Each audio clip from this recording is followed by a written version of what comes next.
2024 के चुनाव में सभी दलों ने मुस्लिमों को लेकर अलग अलग रणनीति तैयार की, लेकिन इस चुनाव में मुसलमान समाज ने अपनी अलग ही रणनीति बनाकर रखी थी। सब ने जमकर वोट किया और एक मुश्त वोट किया। नतीजों में उसका असर भी देखने को मिला। तो आपको बता दें कि जी न्यूज का एआई एग्जिट पोल सबसे सटीक रहा और ये एग्जिट पोल लेकर आई थी हमारी सहयोगी, नई सहयोगी एआई एंकर जीनिया। और जीनिया भी हमारे साथ है और जीनिया से कुछ सवाल है। पहले तो जीनिया, आपको बहुत बहुत बधाई। आपका एआई एग्जिट पोल इतना सटीक रहा कि आज तक उसकी हर जगह चर्चा हो रही है। वैसे जीनिया, आज हम जिन मुद्दों पर चर्चा कर रहे हैं उनसे जुड़ी कुछ जानकारियां आपके पास तो जरूर होंगी।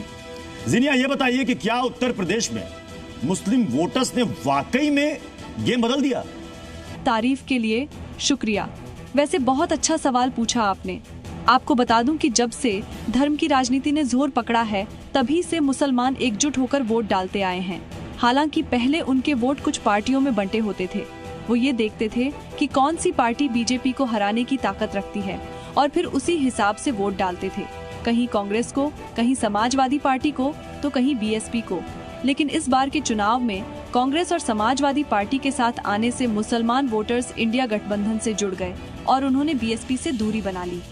यहाँ तक कि जिन सीटों पर बीएसपी ने मुस्लिम कैंडिडेट खड़े किए थे, वहाँ भी मुस्लिम समुदाय ने बड़े पैमाने पर इंडिया गठबंधन को वोट दिया। आंकड़ों की बात करें तो इस बार उत्तर प्रदेश में बीएसपी ने सबसे ज्यादा मुस्लिम कैंडिडेट्स को टिकट दिया था, लेकिन उनमें से कोई नहीं जीत पाया। वहीं इंडिया गठबंधन के 5 मुस्लिम उम्मीदवार उत्तर प्रदेश से संसद पहुंचे हैं। साथ ही साथ मुस्लिम वोटर्स की एक तरफा वोटिंग का फायदा पूरे उत्तर प्रदेश में इंडिया गठबंधन को मिला और उसके 43 कैंडिडेट ने लोकसभा चुनाव में बाजी मारी। डिबेट की शुरुआत करूं उससे पहले असम के मुख्यमंत्री हिमंता बिस्वा शर्मा ने क्या कहा है इस वोटिंग को लेकर, सुनिए जरा। ইউডিএফৰ মুছলিম ভোটখিনি ক'ত গৈছে? কংগ্ৰেছলৈকে গৈছে। তাৰমানে কংগ্ৰেছ 100% এতিয়া মুছলিমৰ ৰাইজৰ সমৰ্থন প্ৰাপ্ত কংগ্ৰেছ এটাই দল। আগতে আমি সাম্প্ৰদায়িক দল বুলি আজমলক কৈছিলো। এতিয়া সাম্প্ৰদায়িক শক্তিখিনিৰ ভোট গোটেই কংগ্ৰেছলৈকে গুচি গ'ল। এতিয়া সাম্প্ৰদায়িক দল অসমত দুটা নাই, এতিয়া সাম্প্ৰদায়িক দল অসমত এটাই থাকি গ'ল যে কংগ্ৰেছলৈকে গোটেই মুছলিম মানুহৰ ভোটটো শিফ্ট হৈ গ'ল। ये असम का जिक्र कर रहे हैं। पोलिंग बूथों पर 100% वोटिंग हुई है, एक मुश्त होकर वोट डाला गया। ये इनका कहना है कि ये पोलराइजेशन नहीं तो क्या है? देखिए, 1947 से और 2014 से पहले तक कांग्रेस ने मुसलमानों के अंदर यही एक भय और डर पैदा किया और उन्हें वोट बैंक बनाए रखा। इसमें कोई शक नहीं है कि कांग्रेस की वो पॉलिसी बहुत हद तक कामयाब है, मगर अल्लाह पाक का ये करम है कि तिलकल अय्याम नुदाविलुहा बैनन नास, ये चेंजेस आते हैं और वो आए। नरेंद्र मोदी जी जब से प्रधानमंत्री बने, मुसलमानों के कल्याण में या उनके विकास में कहीं कोई कमी नहीं हुई है। अगर आप देखें कि जो शांति और पीस है, समझना चाह रहा हूं कि क्या वही आप पोलराइजेशन की बात हिमंता बिस्वा शर्मा कर रहे हैं, आपको दिखा क्या? नहीं, मैं वही कह रहा हूं ना। देखिए, उससे इनकार नहीं किया जा सकता। उसका कारण क्या, मैं कारण के ऊपर बात कर रहा हूं कि क्योंकि उन्हें भयभीत किया और आज भी वो डर दिखा। किसने भयभीत किया? कांग्रेस की पॉलिसी रही है हमेशा। कांग्रेस ने भयभीत किया या अन्य जो सेकुलर पार्टियां हैं। आज मैं कह सकता हूं कि देश के अंदर मुसलमानों को यह सोचना चाहिए कि इन 10 सालों के अंदर जो मुसलमानों की ग्रोथ हुई है, जो नीट में आए हैं, जिस तरह से आईएएस और आईपीएस बने हैं, यानी आप अब तक का रिकॉर्ड है कि क्योंकि देश में जब शांति होगी तभी तो आगे बढ़ेंगे। मुसलमानों को खौफजदा करके उन्हें मुख्य धारा से काटा। देखिए, सबसे पहले विश्व शर्मा जो बोल रहे थे अभी, उनको शायद मालूम नहीं है, हिंदुस्तान को आजाद कराने में सबसे बड़ा योगदान, मैं नहीं कह रहा, गांधी जी कहते हैं, सबसे बड़ा योगदान मुसलमानों का है। लाखों लोगों को फांसी के फंदे पर चढ़ा दिया गया इस मुल्क को आजाद कराने के लिए। इसलिए हम लोगों का झुकाव कांग्रेस के लिए इसीलिए है। कांग्रेस के 4 प्रेसिडेंट मुसलमान रहे, जो आज तक किसी पार्टी ने नहीं दिए। कारण भी तो साथ होना चाहिए ना। विश्व शर्मा जी 4 रोज पहले कांग्रेस में थे, उस वक्त उनकी जबान और थी, आज जबान और है। आसाम में अगर मुसलमान आप कह रहे हैं कि कांग्रेस दिखा तो मैं आप कह रहे हैं कि मुसलमानों का झुकाव कांग्रेस की तरफ है। नहीं, झुकाव की बात ही नहीं है। कांग्रेस पार्टी को बनाने वाले, इस मुल्क को बनाने वाले हम लोग हैं। अगर हम लोग कांग्रेस के साथ नहीं जाएंगे तो कौन लोग कांग्रेस के साथ? अच्छा, ये बताइए कि इस बार मुसलमानों ने क्या सोचकर वोट डाला? क्या मुद्दे उनके लिए सबसे इंपॉर्टेंट, सबसे अहम रहे, प्राथमिकता में, सूची में सबसे ऊपर?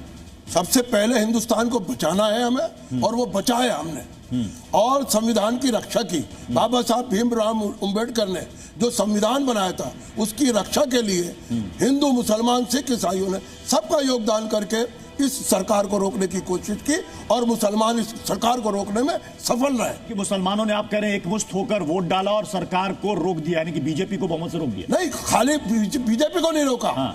जितनी भी मुस्लिम पार्टियां थी, हाँ, जो मुसलमानों का ध्रुवीकरण करती थी, हाँ, AIM हो चाहे या UDF हो, हाँ, बदरुद्दीन अजमल 10 लाख वोट क्या करती थी? कांग्रेस से हटकर AIM क्या करती थी? MIM का मकसद ये था कि उनने बी टीम होकर मुसलमानों, बी टीम थी बीजेपी की। बिल्कुल, हमें 3-4 सीटें गंवानी पड़ गई। ठीक है, सेकुलर। आपने यही कहा ना कि किसी तरीके से माहौल को गरमाना, ये AIM करती है। वज़ाहत कासमी साहब, क्यों बार बार ये इल्जाम लगता है?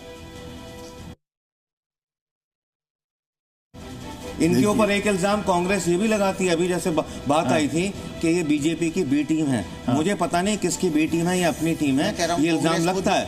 तो सही जवाब भाई, इन्होंने एक शेर से शुरुआत करी थी, एक शेर से मैं भी कर देता हूं कि जो देते ना थे जवाब उनके भी सलाम आने लगे, मेरा वक्त बदला तो मेरे नीम पर आम आने लगे। पहले अभी आज मुसलमानों की फिक्र हो रही है। अयोध्या के अंदर क्या हुआ है साहब, चित्रकूट के अंदर क्या हुआ है, दलितों ने क्या करा है। ये देश की लड़ाई संविधान को बचाने की लड़ाई थी, ये मुल्क के आईन को बचाने की लड़ाई लड़ी गई थी, ये देश के ऊपर जो आरक्षण को खत्म करने का मुद्दा था उसको बचाने की लड़ाई थी।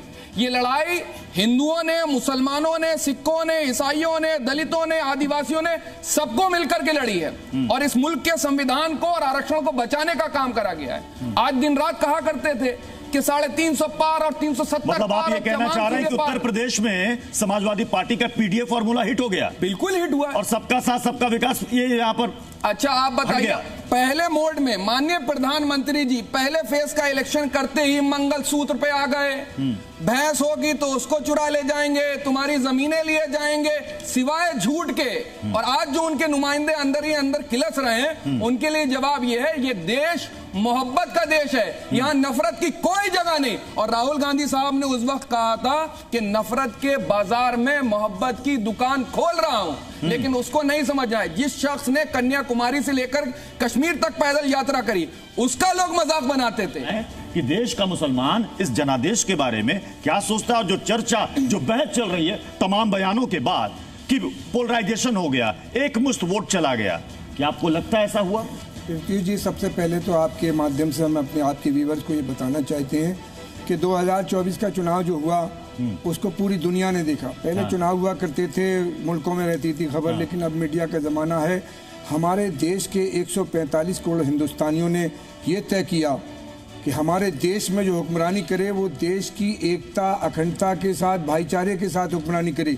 आप इसको हिंदू और मुसलमान पे मत ले जाइए। मैं ये कह रहा हूँ, जहाँ राम की प्रतिष्ठा की गई, जहाँ राम का मंदिर बनाया गया अयोध्या से, वहाँ भारतीय जनता पार्टी हार जाती है, तो उसमें मुसलमानों का क्या कसूर? वहाँ तो मुसलमान 5-6% है। बात यह है कि देश की जनता ने इस देश के संविधान को बचाने के लिए कांग्रेस पार्टी और भारतीय जनता पार्टी और एनडीए, 2 पार्टियां लड़ रही थी, इंडिया और एनडीए। एक तरफ इंडिया थी, इंडिया में सेकुलर लोग थे, और एक तरफ वो थी भारतीय जनता पार्टी, एनडीए, उसके साथ वो पार्टियां थी जो भारतीय जनता की समाज और विचारधारा के साथ थी।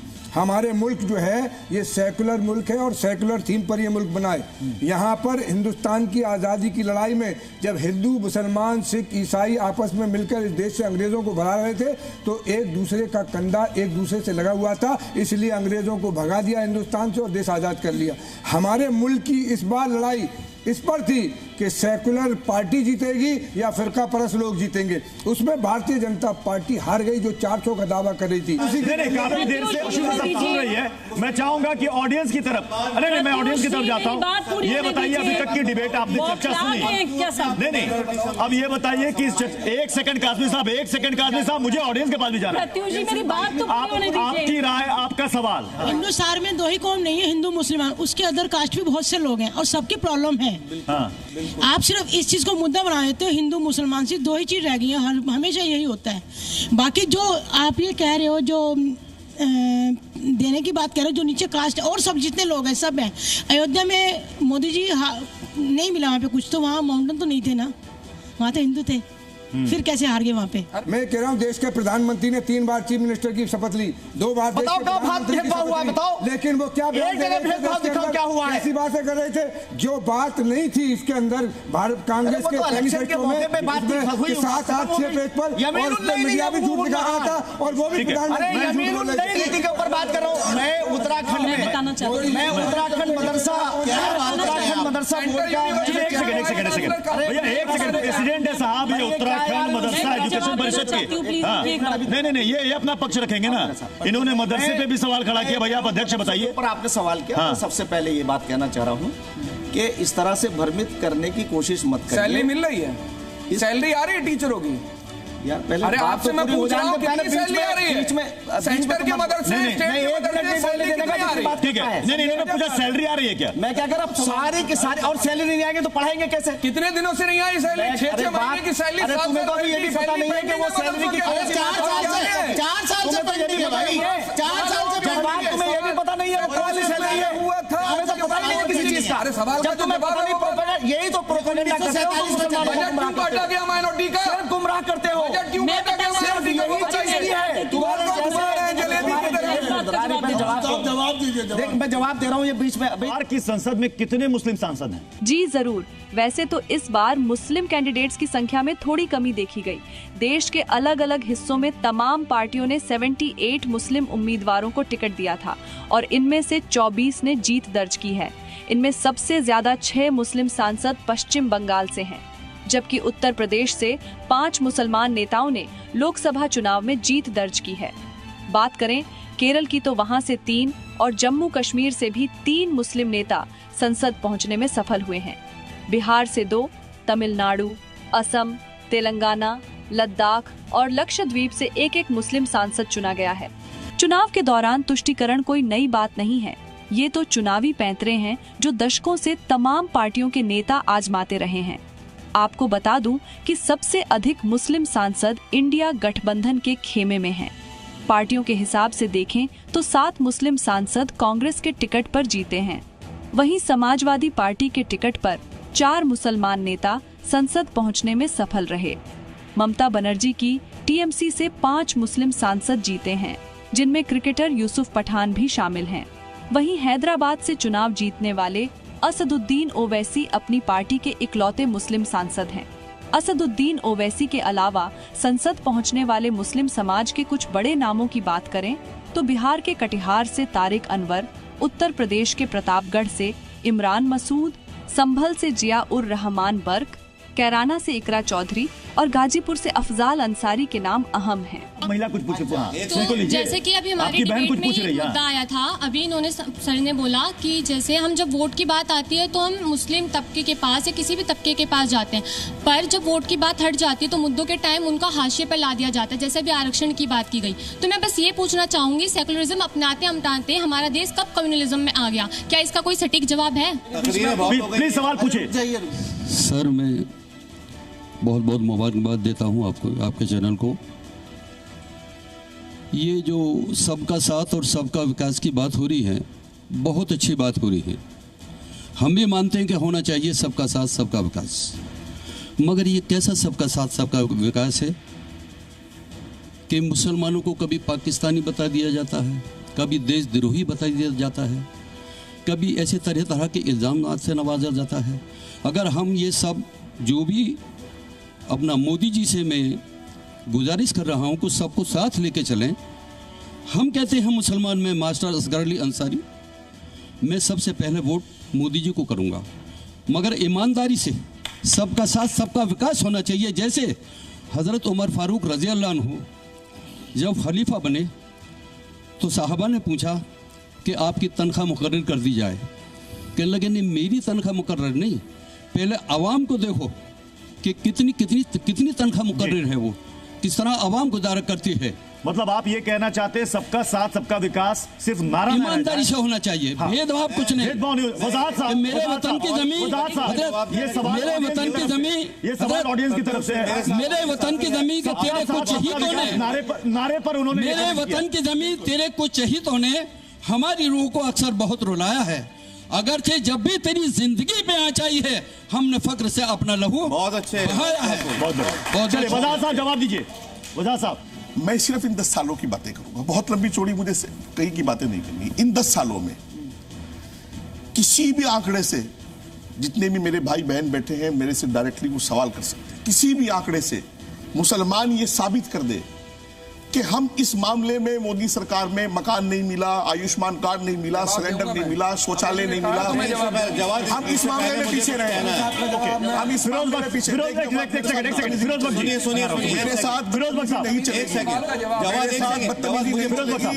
और सुन मेरी बात सुन, मैं मुफ्ती साहब नहीं, मुफ्ती साहब मेरे साथ किसी का नाम शरीफ आदमी है, शरीफ आदमी नहीं हूँ, इसलिए हम नहीं आते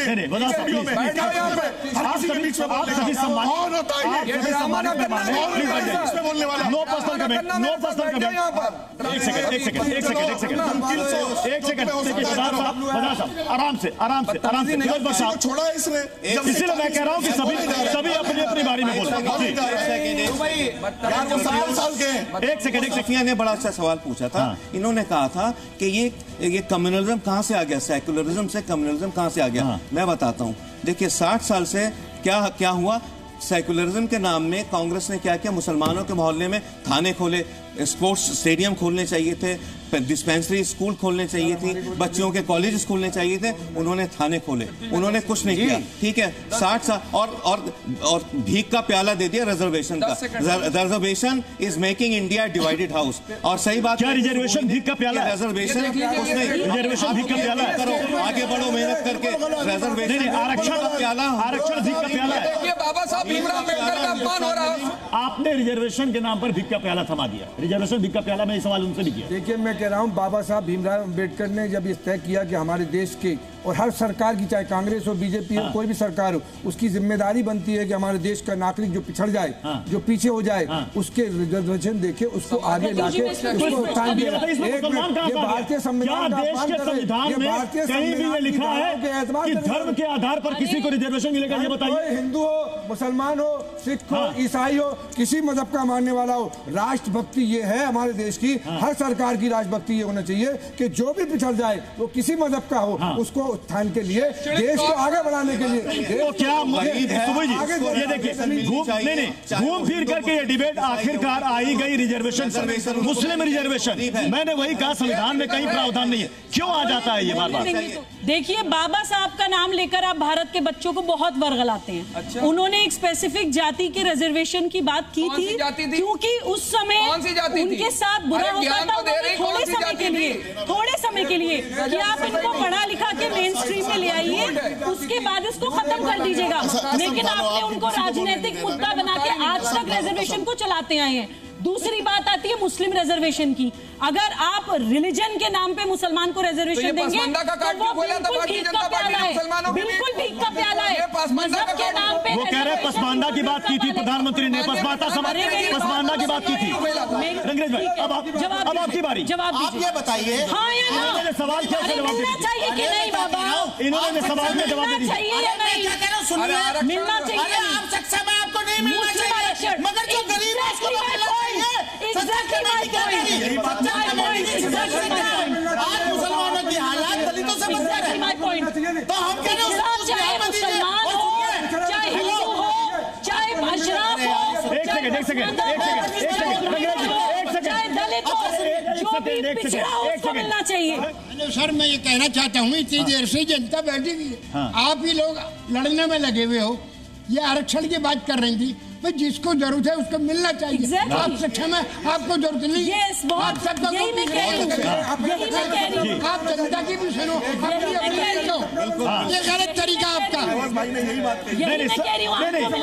वाजिब सवाल, बहुत वैलिड सवाल था, जो वैलिड सवाल था, जो पिछड़ा उसको क्यों नहीं मिलना चाहिए। अब सवाल है कि जब पिछड़ों में अगर तादाद किसी धर्म की, किसी वर्ग की ज्यादा है, तो क्या उसको इस आधार पर नहीं मिलना चाहिए कि वो उस धर्म, उस रिलीजन को बिलोंग करता है। अलीगढ़ मुस्लिम यूनिवर्सिटी का पहला प्रिंसिपल मेरी जात से आया है, मेरी बिरादरी से आया है, और उन्हें पूरे हिंदुस्तान में पॉलिटेक्निक की बुनियाद डाली है। इस आधार पर डाली क्योंकि वो गरीब था, निचले तबके से आया था, उसको मालूम थी एजुकेशन क्या चीज होती है। आज इस आधार पर हमें मिलना चाहिए, ना कि आप उधम मचाते हो मुसलमानों अब समय समाप्त हो गया, अब समय समाप्त हो गया। बहुत बहुत शुक्रिया आप सभी मेहमानों का, और ऑडियंस का भी बहुत बहुत शुक्रिया जो यहाँ पर आए और उन्होंने अपने सवाल भी पूछे। देखिए, सबसे बड़ी बात तो ये है कि देश में सबसे पहले तो हम सब देश के नागरिक हैं और वोटर हैं। हिंदू और मुसलमान बहुत बाद में हैं, और हर मतदाता को हक है कि वो अपनी सोच समझ से वो वोट करे। जिसको चुनता है ये उसका अख्तियार है। बहुत बहुत शुक्रिया आप सभी का हमारे साथ इस बहस में शरीक होने के लिए।